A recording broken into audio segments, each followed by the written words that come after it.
Sean, you know, when you say you hesitated when you had him hurt, why? What, you know, was it the moment, the title fight, or was it, you know, you were wary of something he could do? It was a lot of combinations of different things. One, it was the fact that I was fighting on Fox as the main event. It was the first flyweights coming through it, and it's like the first title shot. Like, it was so much adrenaline. I was so excited to be there.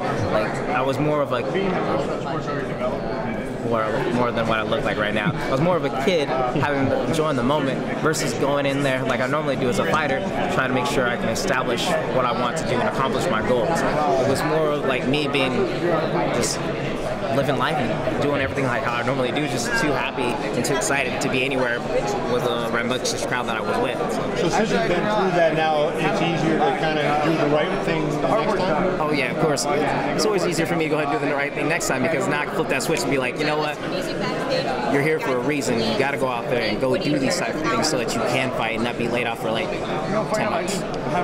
Demetrious' last fight, you know, he really seemed to step it up and was very impressive. Does that say to the rest of the division that you guys, you know, nobody's beat him yet, and now you have to go up to another level to get him based on where he was last time? Well, based off where he was last time and what he's done, like, he fought a guy that I already knew that he was in a defeat, and a lot of us already knew that he was going to go ahead and walk through this guy. No, against Moraga, but it wasn't his time and he wasn't ready for it. We are in a show to win this fight. We got owned for 4 rounds and they got submitted in that 4th. None of us have. Demetrious is only capable enough to finish that dude. When you put me, Ian McCall, Joseph Benavides, we all sat there. He beat us by decision, of course, but we've all hurt him and put him in situations to where he could potentially lose.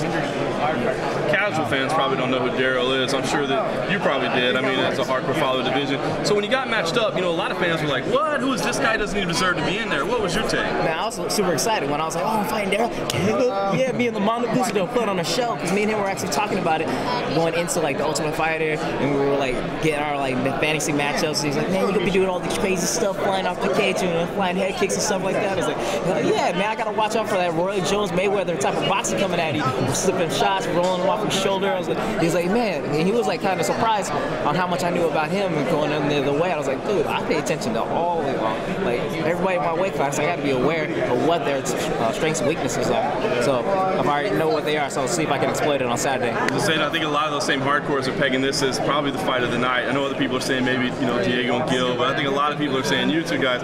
What would you like to see? You know, a really entertaining scrap where you can display all, or finish them quickly and show that, hey, I'm above and beyond everybody else. I need to be in another title fight. Well, I'm going to say the first one because I want to go display it all, because the both of us are having that excellent of a fight. Everybody can sit there and be like, wow, flyweights are really stepping up, and I would like to get that fight night bonus. But if I can finish them on top of it with an impressive like fight and get that other bonus, I mean, I can't even say anything else besides that I'm on a heavyweight card with all knockout artists. So it's going to be kind of hard to go ahead and try to get a knockout of the night bonus. And having Gilbert and Diego, who are 2 crazy, hard-nosed dudes, goes balls to wall all the time. Everyone's already counting that as a fight of the night. So if I can steal both of those from them, I'm awesome. No problem, boss. Thanks, man. Oh, talk to you soon. Oh, yeah, boss.